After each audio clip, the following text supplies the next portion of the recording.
Hey, Tiffany. Hello, Kat.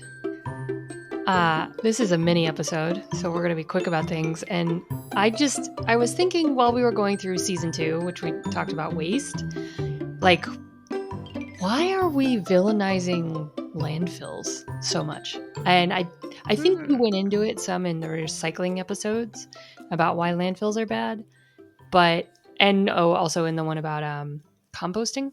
But I just wanted to go through landfills and what they are and why they're bad for the environment and why it's important to keep stuff out of them, so that makes all of our episodes on recycling and why you should cut down on waste make more sense. Yes, I love it. Excellent. So I only had 4 sources for this one. Again, a mini episode. Number 1 was the EPA. Nice. Number 2 was University of Colorado Boulder Environmental Center on the hidden damage of landfills. Then I found an article from Live Science on what happens inside a landfill, and then hazardous waste experts had a brief primer on hazardous waste. Okay. So I'm just going to go through. There's no granola rating on this because, well, maybe I'll do one at the end just for funsies. Granola rating of Your granola rating on landfills? I can already tell you it's going to be pretty sopping bad. wet, right? Yeah. So a landfill is a place where solid waste is collected and managed from the west. Yes, no. And the east. And the east, from all over. Technically, landfills aren't allowed to be built in environmentally sensitive areas, according to the EPA, and they're managed at the state or local level, although there are federal regulations they have to comply with. Now, again, this is municipal or local or state landfills managed by the locality. I don't know, in your neck of the woods, I know in parts of New Mexico that people just dump stuff in open fields and things. So those are illegal dumping sites. There's a reason why they're illegal dumping sites, because they can't be managed. They're not complying with environmental regulations. So if you live in a neighborhood where people are just dumping stuff, like for instance, our neighborhood here, we had a vacant house and people were just dropping stuff in the front yard. That's insane to me. I know, it's crazy. It's like, we have trash collection, and I know it costs money to take stuff to the dump, but like, you're already driving it to the house here. I don't know why you'd want your neighborhood to be a trash. But is your trash recycling isn't free or included? Not free, but included. It's included. It's part of your monthly bill. Interesting. So maybe people just don't. I mean, I haven't interviewed the people on why they do that, but it just dumbfounds me that we live in the most, richest nation in the world with so many regulations on stuff, and people just dump trash in people's front yards. So, wow. Okay, so according to the EPA, there are 6 types of landfills per EPA guidelines. Okay, this is according to hazardous waste experts. They say there's industrial waste for commercial and institutional byproducts. So that's the biggest portion of solid waste, which we know commercial industry puts out more trash than anyone else. Okay. So that's number 1. This is like manufacturing? Yes. Okay. Commercial and institutional byproducts. So it could be construction. Okay. But also, manufacturing, things like that. And then there's municipal solid waste, including bioreactor, which breaks down organic waste. That's an interesting concept.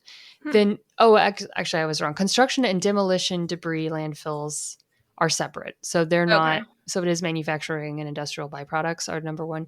So then construction and demolition debris includes concrete, wood, metal, glass, building components, etc. Then there's coal combustion residual landfills, hazardous waste landfills, and PCB landfills. So they say, while the public perception of a landfill might simply be one of an odorous plot of land that accommodates garbage on the outskirts of town, they are actually very complicated scientific operations that are specialized across a number of discrete uses. This is especially true when it comes to hazardous waste disposal.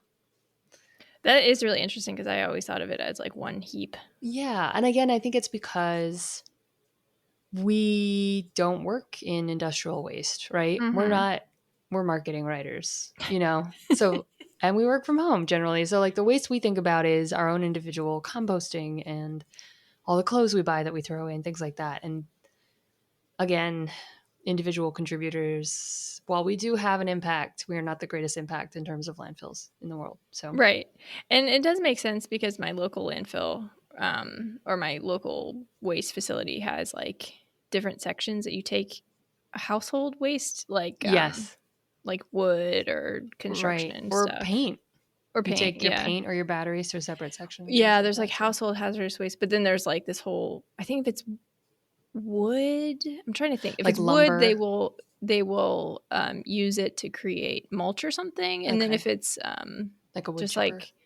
like we had old flooring, not wood flooring, but just Yeah. linoleum or whatever. So that went in the separate one. Yeah. Okay. So that would go into construction. And I would think most of the access that an like everyday Joe has to landfills is going to be your municipal waste, solid waste, right? The Yeah. dump, and then you're going to have construction stuff like that. We're probably hazardous waste also would be transported to another landfill, but you could drop it off at your local landfill. Would be my Right.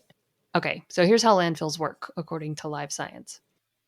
For your household trash, that goes to a municipal solid waste landfill run by your city or locality. The ground underneath is lined with clay and then lined again with a skin of flexible plastic about half an inch thick. So they do put a barrier down. And then they lay drains and pipes to collect leachate. Now, if you've listened before when I talked about garbage, like leachate is the fluid that is the toxic fluid that is created when any source of water or any, again, fluid collects and sifts through trash and creates this toxic chemical fluid called leachate. Gross. I think about Yes. that every time I throw anything away now. I know. I'm like, Anything gotta wet. get all the liquids out. Yeah, I'm like, squeeze it dry. Set it out to evaporate. Yeah, I definitely care about leachate. Well, they do have drains and pipes to collect leachate. Because otherwise I think it would probably explode. Because that stuff gets really gross really quick. But then people bring their trash and the mounds pile up on tops of the pipes and the lining. And then the drained leachate gathers in pools. So when it's drained out from through the pipes, they gather it in pools and then they treat it as wastewater. Which was interesting to me. And then what? And then If you know. Well, with the leachate, I don't know. Yeah. But after the landfill is full, they put soil on top of the mound. Oh, excuse me. They put soil on top of the mounds every day. So at the end of the day, they cover it with dirt. Whoa.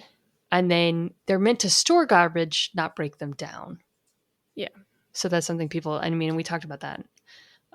They're really just there to hold the garbage for you. They do decompose, things do decompose, but again, like we said about glass, up to 1 million years for a piece of glass. So it's just being stored in this landfill. Yeah. And I think I've heard it newspapers at the bottom of landfill take like 100 years or something. At least. Yeah, paper products for sure. So then when a landfill is completely full, it gets another layer of clay and rubber or plastic on top, and then more soil, and then they can turn it into, a raised forest. Or sometimes they reclaim the land and you can build housing on it and stuff. Right. When we as a society dig up old cities, what we find is trash. People bury their trash. People have always buried their trash. It's what human beings have done. So when people excavate, they find layers of trash and then older housing and then layers of trash and then older housing. So nowadays we're just more mindful of where we put these landfills, at least in the US, maybe not other places. Yeah. Hazardous waste landfills get a double liner and a double leachate collection and removal system, so twice as much.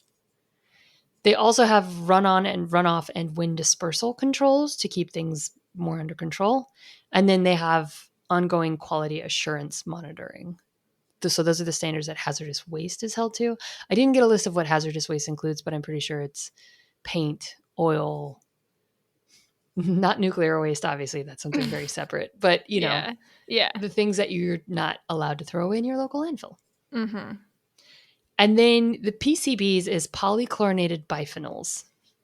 These are items that have been banned in the US since 1979. Oh. But they still exist in old electrical transformers. So when an electrical transformer is replaced with a new one, they'll take out the one from the 70s or the 60s or the 50s, whenever it was placed, and dispose of it in a PCB plant. Now, I didn't read more into why PCBs are bad. Okay. But that's not like what's in the refrigerator, right? No, I don't think that's refrigerant. Yeah. Let me look that up. Hang on a second. Okay. They're, according to, again, the US EPA, they are a group of man-made organic chemicals consisting of carbon, hydrogen, and chlorine atoms. They're used in electrical heat transfer and hydraulic equipment, plasticizers and paints, plastics and rubber products, pigments, dyes, and carbonless copy paper, and other industrial applications. Interesting. Okay. So they were manufactured from 1929 until they were banned in 1979 by the Toxic Substances Control Act. However, they still allow some inadvertent generation of PCBs to occur in excluded manufacturing processes. Okay. Awesome. This is a long article here, but PCBs may be present in products and materials produced before the 1978 ban, including transformers and capacitors, electrical equipment, including voltage regulators, switches, reclosers, bushings, and electromagnets, oil used in motors and hydraulic systems, old electrical devices or appliance. So if there's a PCB capacitor in it, fluorescent light ballasts, cable insulation, thermal insulation, including fiberglass, felt foam, and cork, adhesives and tapes, oil-based painting, caulking, plastics, carbonless copy paper, and floor finish. Oh, wow. Okay. Yeah. That's a long list. It doesn't really say. Oil-based paint. Yeah. That would make sense because that's what everyone used to use. Yeah. So it says that the potential health effects of PCB exposure includes cancer, non-cancer, immune effects, reproductive, neurological, endocrine, all the fun things that we get also from essential oils. So, right. Just kidding. I think it's a little bit worse with these puppies. Yeah. Yeah. You need quite a few more essential oils to get to this point. Yeah. I don't think we ever said essential oil causes cancer either. No, I don't think there's really evidence either way. No. Okay, so why do you want to keep things out of a landfill? So as you pointed out in episode 21 about composting, one of the reasons sending food waste to landfills is bad is because when the organic matter doesn't have access to oxygen, it creates methane gas. Yes, that was the craziest thing that I learned, that I don't know how I didn't know that before, that methane doesn't exist in normal compost. Yeah.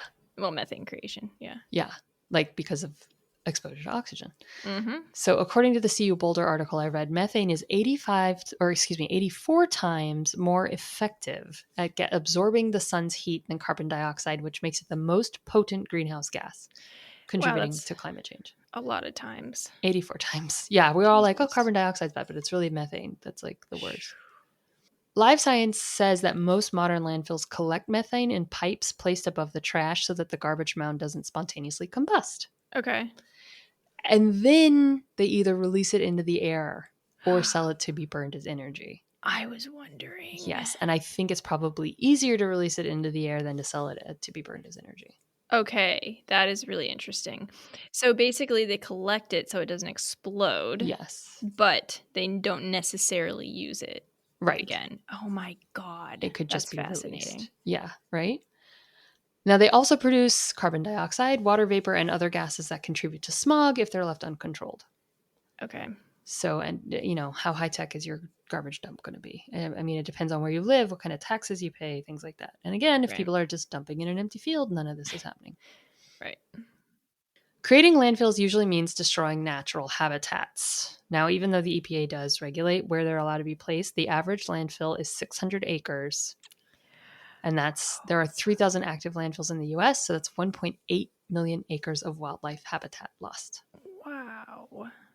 Now, the plastic or clay liners, even though they're required, they also leak, which means leachate, the liquid yuck that can contaminate water, is, allowed to go around. Leachate is usually ammonia, which turns into nitrate in waterways, which overproduces plants in those waterways, which cuts off oxygen to the water, which means animals and other plants can't survive there. Yeah, and fish. And fish. Nitrogen fixation? Is that what that is? Yeah. No, wait. I don't remember. Yeah. Anyway, it causes plants to thrive that cover the waterway. Yeah. Also, leachate tends to contain other chemicals that are toxic to humans and wildlife, like mercury. Again, if you throw that's another thing that needs to go to hazardous waste, is your grandma's old thermometer with mercury in it. It's a heavy metal. People don't know that. Just throw it in the trash, and then you get mercury in your leachate. Lovely. Now, some other statistics. people who live and work around landfills have a 12% increased risk of congenital malformations in their children. 12%. Oh my God. Large landfills decrease the value of nearby land by almost 13%. Whoa. So smaller landfills can be 2.5%, but it's still, nobody wants to live by landfills. I wonder why. Yeah. There's also odor, smoke, noise, bugs, and water supply contamination are all problems. And then low-income and minority neighborhoods are more likely to be home to landfills and hazardous waste sites. Right.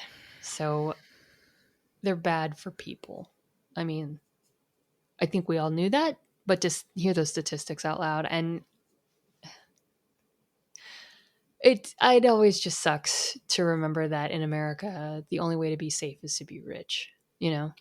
Yeah, although I will say in my area, our landfill, the only one that I know of in our county is in a relatively rich area, although it's a pretty rich county. But it is kind of interesting you say that, though, because there are all these townhouses popping up all around there, and the schools are like super good.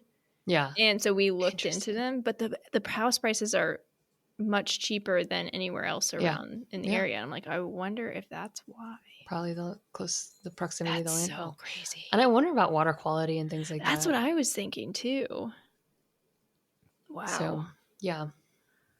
Huh. Okay, so in conclusion, landfills are still generally better than burning trash in your backyard or just throwing it wherever you feel like it. So I'm going to give it a soggy. It's a 1 out of 5 granolas. Again, we rate services and products on a scale of 1 to 5 granolas, 5 being the best. Crunchy, break your tooth off are 4 and 5, and then 1 is soggy because nobody likes soggy granola. Oh, gross. But it's still better than a 0. So they provide a more controlled environment, reduce disease transmission, and help keep our neighborhoods clean. But ideally, you should keep stuff out of landfills, especially food waste and, of course, hazardous materials. Right. So compost. Listen to our compost episode. Yes, please go listen to episode 21, our composting one. Also, our thread up episode about fast fashion. Those are the 2 main ways that you as an individual contributor can help reduce landfill. Yes. And then, we say get politically active. Right. Hold the companies that you buy from accountable to how much they're throwing away, what their processes look like. Which sounds very daunting, but I think if you break it down into... Shop small. You know? I mean, I think I don't have statistics in front of me, but big box stores, giant grocery stores, giant big farms, those are more likely to just throw stuff away when you don't buy it. Like when stuff goes out of season at Walmart, what do they do with it? I don't know. They maybe mark it down and donate it somewhere, but I'm pretty sure they throw a lot of it away. Yeah, so, I don't know if they can. There's all these stupid laws about it, but... Yeah. Commercial industry does most of the dumping. So, right. Yeah. Keep your own waste under control if you can, but definitely look into companies that throw less away. Yes, definitely. Less packaging, less, Yeah, and I think we talked about doing like even maybe a season or just an episode on like how to hold companies accountable and sort of like the broader look outside of our own homes. I think that's a great idea. Yeah, it sounds really fun. Yeah, and also like I'm going to be overwhelmed by it. Oh yeah, well yeah, we'll have to kind of contain it somehow, but yeah, create a landfill for it, and then it'll be fine. Just put some clay around it. Get some pipes for leachate. Exactly. Yeah, and meth so it doesn't methane so it doesn't explode. Yeah. Help our energy levels. Awesome. Well, thank you. This was really. I love these like mini deep dives. This is great. Yeah. So we'll be returning with full episodes on personal products starting October 17th. You should be listening to this sometime between October 1st and October 10th, probably. So we'll put this out as a teaser episode it's actually a wrap up for season 2, but season 3 comes out October 17th. So in the meantime, you can go back, download all the old episodes, like and subscribe. Let us know what you think. Yes, and our first episode of next season is about Halloween costumes. Yes. So get psyched. It's spooky season. Yep. Yeah, that was a really fun one. Awesome. Yeah. All right. Thanks, Tiffany. Okay, thank you.